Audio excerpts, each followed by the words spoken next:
This episode is presented to you in the form of an audiobook and includes subtitles, allowing you to engage with the material more thoughtfully and at your own pace. Every problem you face in life has one simple cause: you care too much about what others think of you. This concern for others' opinions is the root of your unhappiness. Today, we're diving into the profound insights of the book The Courage to be Disliked, co-written by Japanese philosopher and psychologist Ichiro Kishimi and author Fumitake Koga. For both, internal worry is always linked to the outside world. As they explain, there is no such thing as worry that is completely defined by the individual. So-called internal worry does not exist. Whatever the worry that may arise, the shadows of other people are always present. Kishimi and Koga argue that all of life's problems can be easily solved and that life only seems complex because we make it so. According to them, the only thing you need to find happiness is the courage to be disliked. They explain that one must not fear being disliked. Freedom is being disliked by others. It's not that you lack confidence, you simply lack courage. They also explain that the courage to be happy also includes the courage to be disliked. When you have gained that courage, your interpersonal relationships will all at once change into things of lightness. In this episode, we'll explore the key teachings from the book, including the psychology of unhappiness, why seeking external approval is a dead end, and the author's advice on how to live a truly happy life. Kishimi and Koga's worldview is based on the belief that everyone, no matter their past, has the potential to be happy. The main difference between happy and unhappy people is their willingness to change. The book draws heavily on the theories of psychologist Alfred Adler. Adler believed that the self is a unified whole. Our body, mind, emotions, and both conscious and unconscious thoughts all work together toward a common goal. According to Adler, everything we think, do, or feel is directed toward achieving that goal, even if we're not fully aware of it. In Adler's view, goals don't just affect our happiness, they shape who we are. This perspective suggests that the goals we set drive our sense of self. Kishimi and Koga expand on this. They explain that Adler doesn't focus on fixed personality traits, but looks at people through the lens of their lifestyle. For Adler, your habits, emotions, and thoughts make up a lifestyle you chose at some point and continue to choose because you believe it's the best way to reach a goal. For example, Kishimi and Koga would argue that there's no such thing as a truly antisocial person. Instead, they see antisocial behavior as a choice, a way of pursuing certain goals. Kishimi and Koga take this idea further by suggesting that the goals we set not only influence our actions, but also shape our emotions. First, you decide what you want, and then you create the emotions that will help you achieve it. For example, imagine someone wants a job but becomes so anxious about the interview that they can't prepare or even attend. They think that if their anxiety went away, they'd have a better chance at getting the job. However, Kishimi and Koga would argue that the person's true goal is to avoid the interview, so they create the emotion of fear. The person doesn't really want the job. Their true goal is to simply avoid the risk of failing the interview, and fear helps them to that. Kishimi and Koga also address the argument that past trauma can stop people from finding happiness. They counter by saying that not everyone who experiences trauma is stuck in it. For example, while negative childhood experiences may influence your goals, they would argue that it's still up to you to decide what goals to pursue and how to live to achieve them. In the book, they write that no experience is in itself a cause of our success or failure. We do not suffer from the shock of our experiences, the so-called trauma, but instead we make out of them whatever suits our purposes. We are not determined by our experiences, but the meaning we give them is self-determining. They also explain that no matter what has occurred in your life up to this point, it should have no bearing at all on how you live from now on, that you, living in the here and now, are the one who determines your own life. So if happiness is within our control, why would anyone choose unhappiness? Kishimi and Koga argue that unhappiness is actually a strategy some people use to reach their goals. As we've explained, the authors believe that the goals we set influence our emotions. They argue that occasional unhappiness is normal because everyone feels disappointed or frustrated at times. However, those who are always unhappy are often driven by one constant, frustrating goal, and this frustrating goal is related to their relationships with others. This is an important point because Kishimi and Koga suggest that your overall happiness depends on the goals you set for your relationships. In other words, what are you trying to achieve in your connections with others? The answer to that question shapes how happy you are.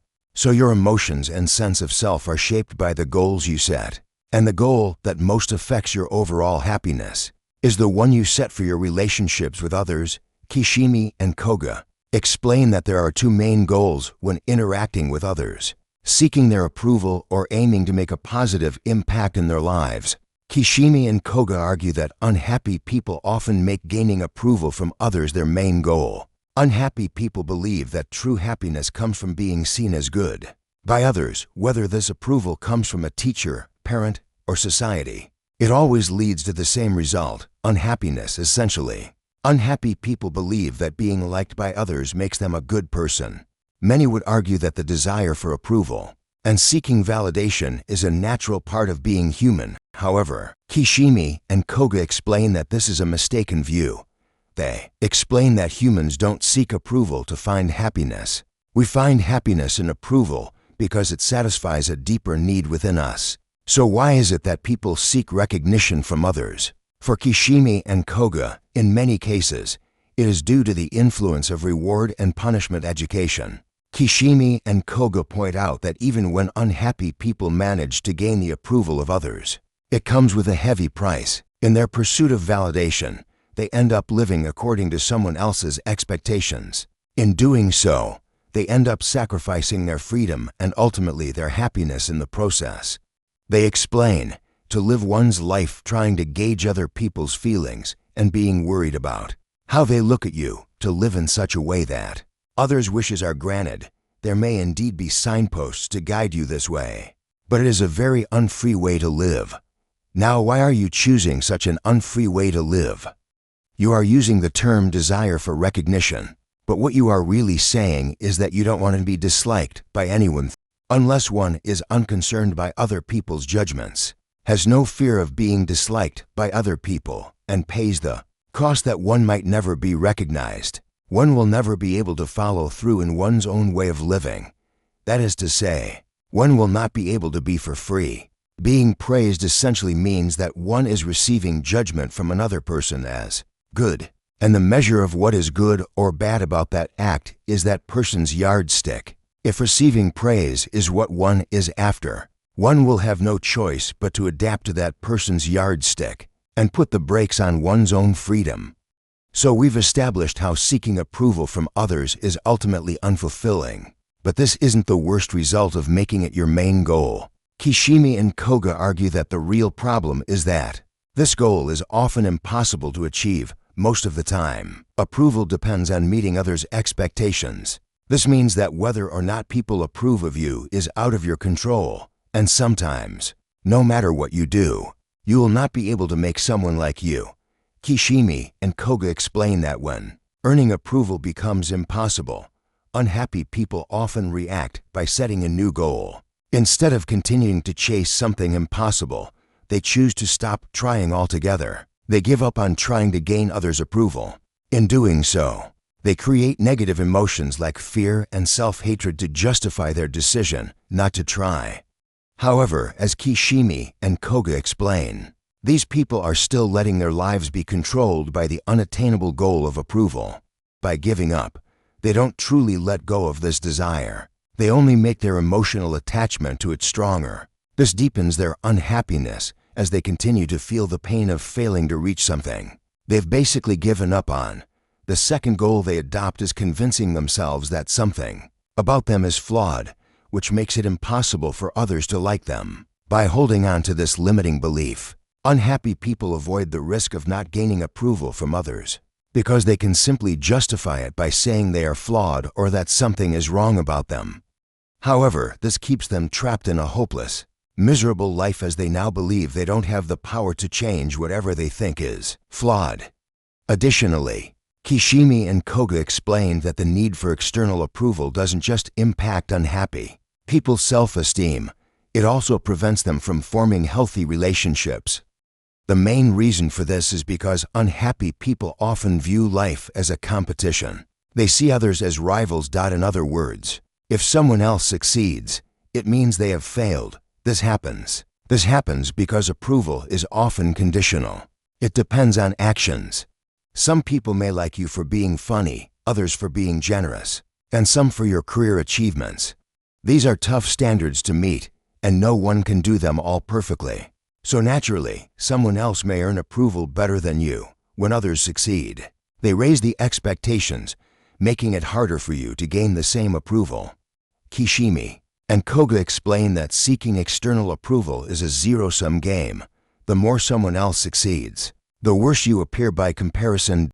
In other words, pursuing approval from others turns life into a competition with winners and losers. This leads unhappy people to fear the success of others, and it may even cause them to celebrate their failures rather than offering them support. And this behavior is what prevents them from forming healthy relationships. Kishimi and Koga explain that once one is released from the scheme of competition, the need to triumph over someone disappears.